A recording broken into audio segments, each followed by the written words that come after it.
The time is exactly 8:20 a.m. South African time, and we are now going to be crossing over to the other side of the world. I think we're going to Belgium. It's just escaped me. I spoke to Kunstrup a minute ago just to confirm where he is at. Yes, he's based in Belgium, and that's where we're crossing over to, and we will be talking with Kunstrup. He is the EU policy coordinator at the World Uyghur Congress. He's actually in Brussels. So, very good morning to you. Welcome. Good morning.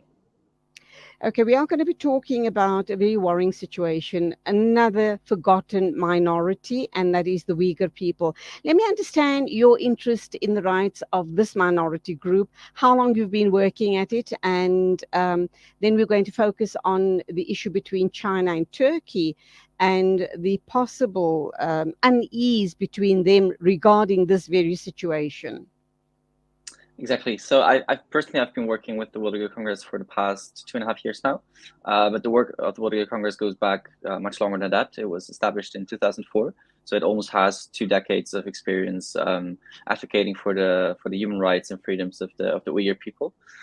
So in that sense, we are an international organization. So that means we not only have offices here in Brussels, in Belgium, but also in Germany, the UK, and in other locations in the world where we focus, of course, also on national governments. But in the other way, we're also focusing on, for instance, the European Union here in Brussels, but also doing advocacy at the United Nations. So we have a very broad scope, and that's what we've been doing for the past 20 years.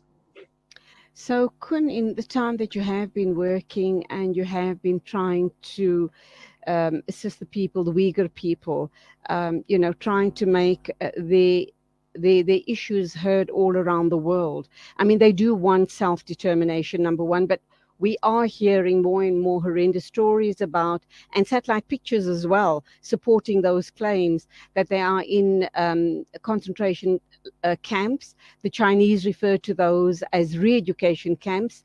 They are reconditioning these people, taking away their very identity, their religious beliefs, etc. Women are being raped, they're being sterilized, their babies, unborn babies are being aborted, and a whole host of other atrocities. We now have Turkey coming into the picture, and that could be due to the fact that they have about 50,000 Uyghur nationals that have settled in Turkey. How did those people manage to resettle in Turkey? Because I understand China is wanting them to be extradited back to China.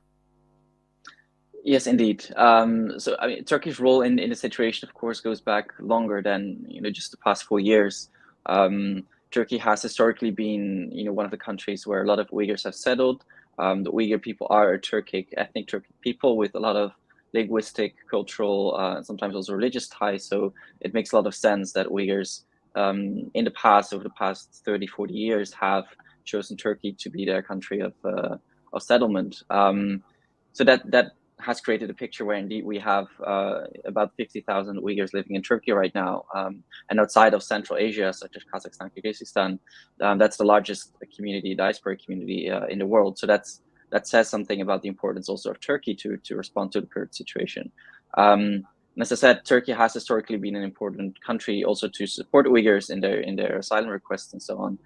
But we've seen somewhat of a shift over the past 5-6 years, I think, especially following the COVID situation, when I think the ties between China and Turkey have become increasingly close. That is to say that I think the majority of people that have settled in Turkey, it's I think a stream of refugees that has really come to the fore. Yes, I said over the past 30 years, but I think what we've seen over the past 4 or 5 years is that barely any Uyghurs are managing to escape the region anymore. So you also have to look at it in a way that the 50,000 Uyghurs that we see in Turkey had already left China before 2017, most of them. That's also, of course, because there is a long history of racism, a long history of discrimination in the region. But of course, since 2017, China has become increasingly active in trying to extradite Uyghurs, not only from Turkey but also from other countries in the world. So we see, I think, also the tensions that you briefly mentioned are following from China's attempts to extradite Uyghurs. There have been some reports that, in some cases, these have been successful. It's difficult to verify, but that says something, I think, over the increasing ties between China and Turkey over the past 5 years. Yeah, we hear that there have been online claims that Uyghurs are being extradited to China. The Turkish government obviously is suggesting that that is a lie. Um, and I guess there's no smoke without fire. But having said that, we also understand that there are about 1 million Uyghurs still in China under Chinese occupation. Would that be about the correct number?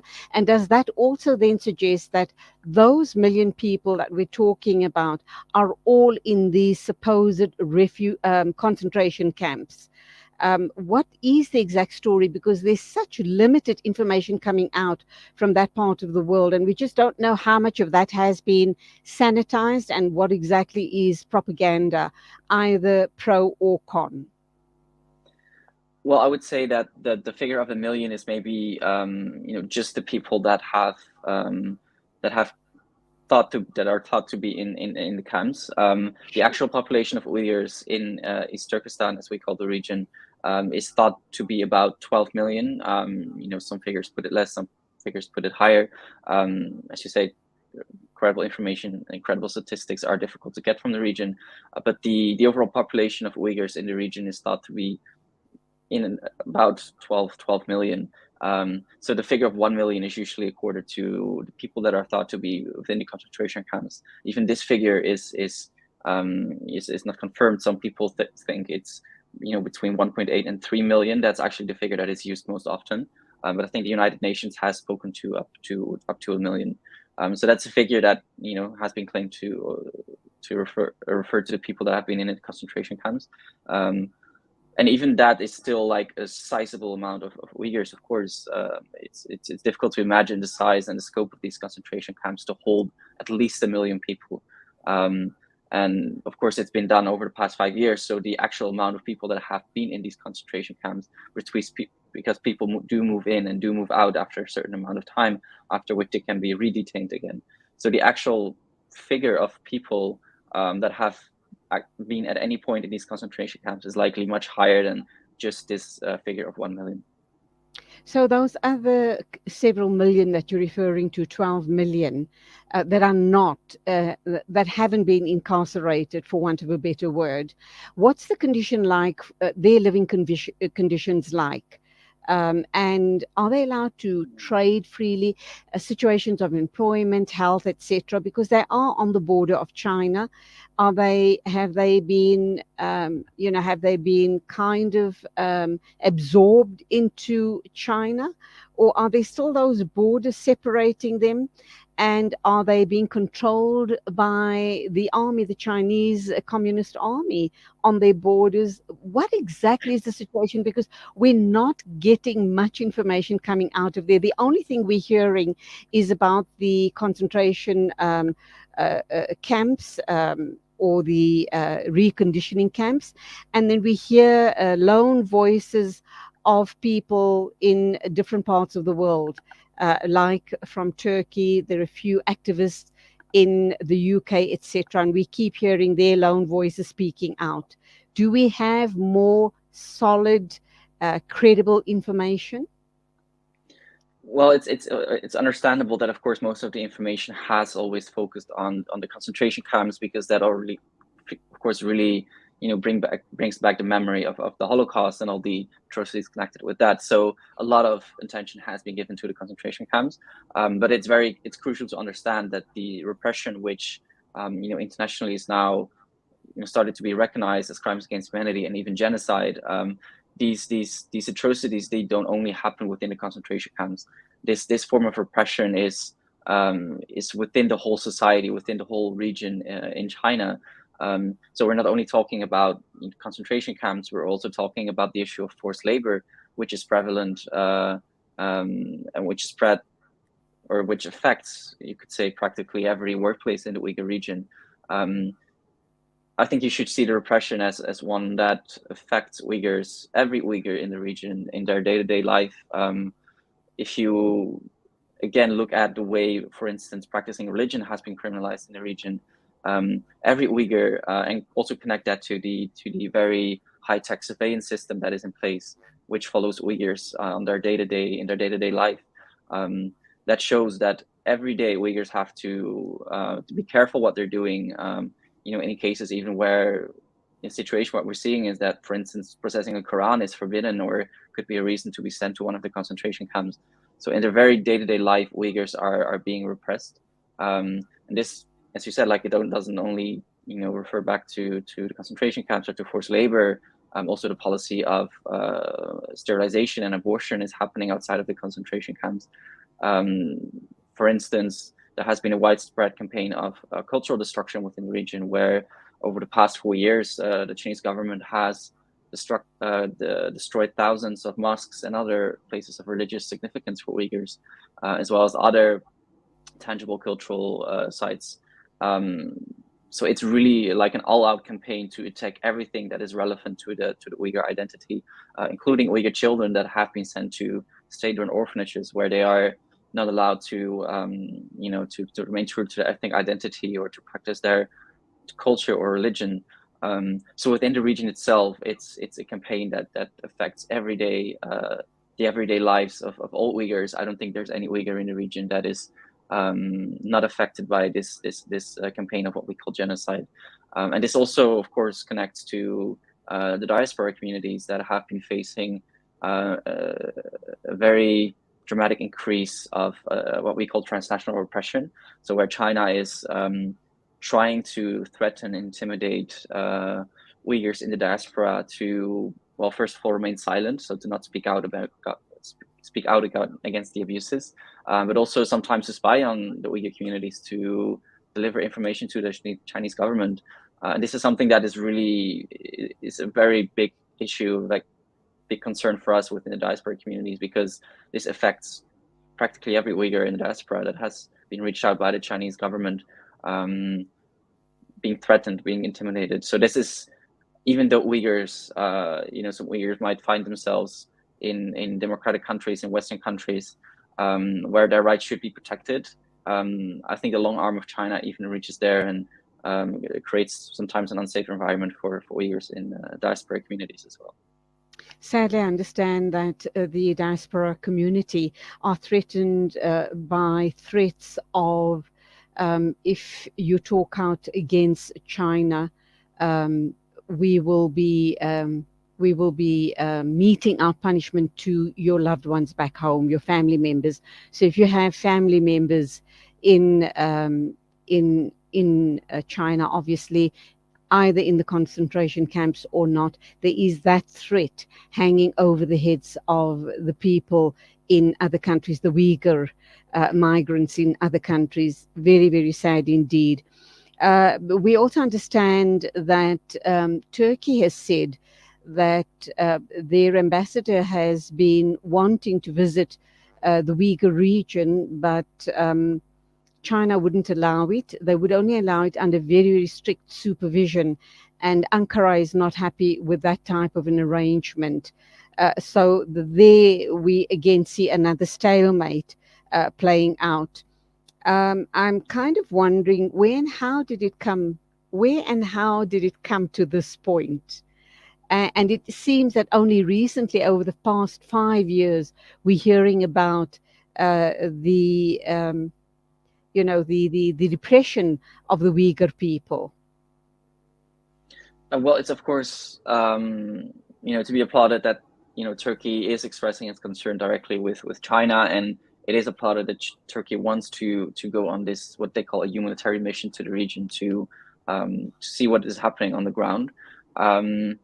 The fact that it has resulted in a stalemate is nothing surprising, and I think it's a good sign that Turkey is not going ahead with this Chinese state-sponsored visit, because we have seen over the past year the damage that could do to the Uyghur cause, because if we remember correctly, the the UN High Commissioner for Human Rights, the former UN Human Rights Commission, Michelle Bachelet, visited China last year, in what turned out to be a disastrous visit, because this visit exactly was organized very closely with the Chinese authorities, and the former High Commissioner only got to see what the Chinese government wanted her to see. So obviously she didn't see any of the things that were actually happening on the ground. This was a completely state-sponsored visit, which in the end, it ended up being a propaganda victory for China that could say, okay, of course, we see now the UN High Commissioner visiting the region, and she hasn't seen anything noteworthy, or she hasn't seen anything about the human rights violations that other countries are saying are taking place, even though they are, of course, very well confirmed. So the visit of the High Commissioner last year shows the damage that such a visit can do if it is not done according to very strict criteria, such as the independence and speaking to Uyghurs without any supervision, being able to visit certain sites of their choice.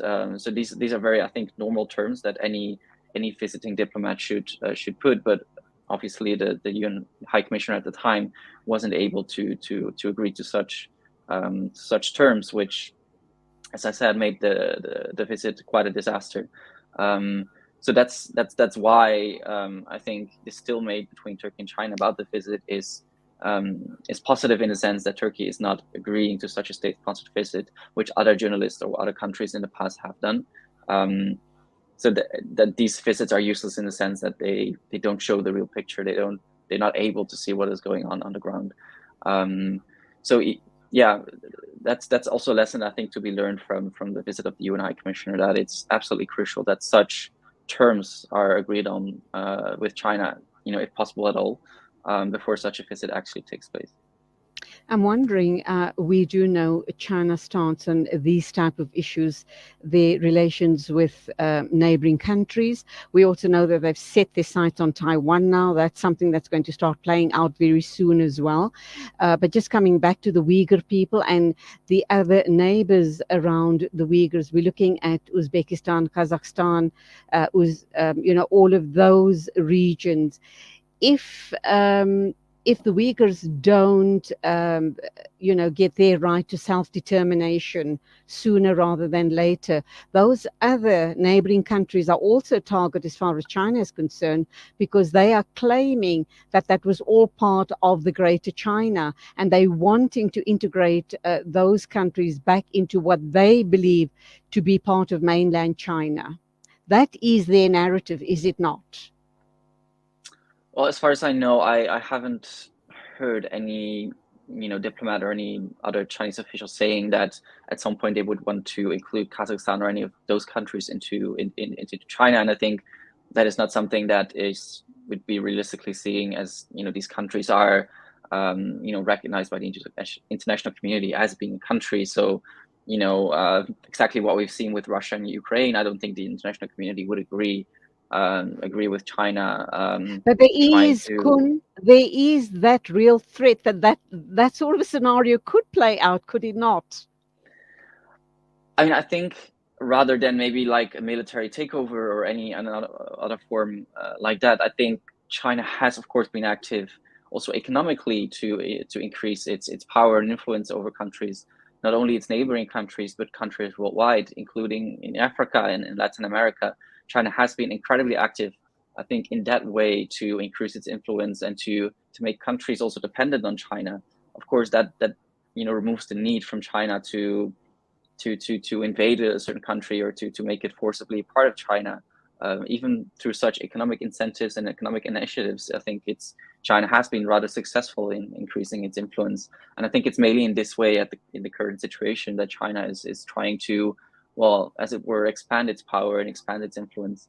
And especially in Africa, that's something that we're seeing where China is becoming increasingly active in, in certain infrastructure projects or other development projects where I think the conditions and the terms are much different from what Europe, for instance, is trying to impose, where Europe focuses more on human rights and sustainability. I think China is much more focused on expanding its influence and expanding its power. And that's something that, an awareness that we hope also to increase within Africa.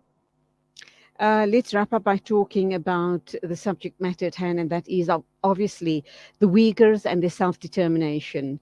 Do you see a light at the end of the tunnel? How would it look like?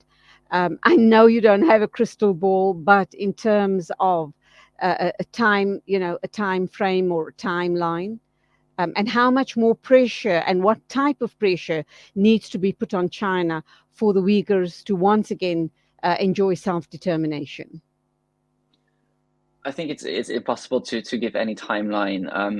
The main focus that we're having now is to end the genocide, because I think it's very obvious that if we don't stop these human rights atrocities, if we don't stop the genocide, then the very future of the Uyghurs as an ethnic people might be at stake. If we don't stop the abortions, or if we don't stop the forced sterilization scheme, if we don't stop the scheme to separate Uyghur children from their families, I think the future generation of Uyghurs is very much a threat. So that is very much the focus right now.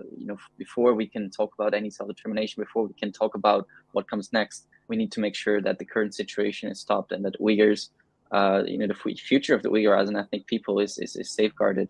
Of course, this always connects to issues of self-determination. I think what Uyghurs have, historically been asking for at the very least is, to have a meaningful say in their economy, in their, political future, in their culture, in their religion. And I think these self-determination rights are also very clearly established within international law. So that is the bare minimum that, we need to also to continue talking about, because I think the current situation comes from a policy of the Chinese government to limit such rights to self-determination in the past, which has now, of course, led up to nothing less than a genocide. So, as I said, obviously our focus now is to end the genocide, and I think any questions about self-determination come after that, but we shouldn't forget about them, because they are at the core, I think, of the conflict.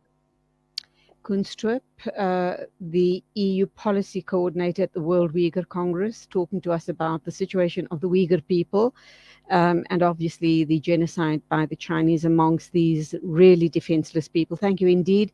Please do continue your amazing activism, and hoping that I talk to you again soon, and hoping that when I do that later in the year, you'll have more positive news for us regarding the rights of the Uyghur people. God bless. Take care. Thank you. It is exactly 9:43. Standing by to talk to us is the founder of Elsie's Radio, Imran Muqaddam.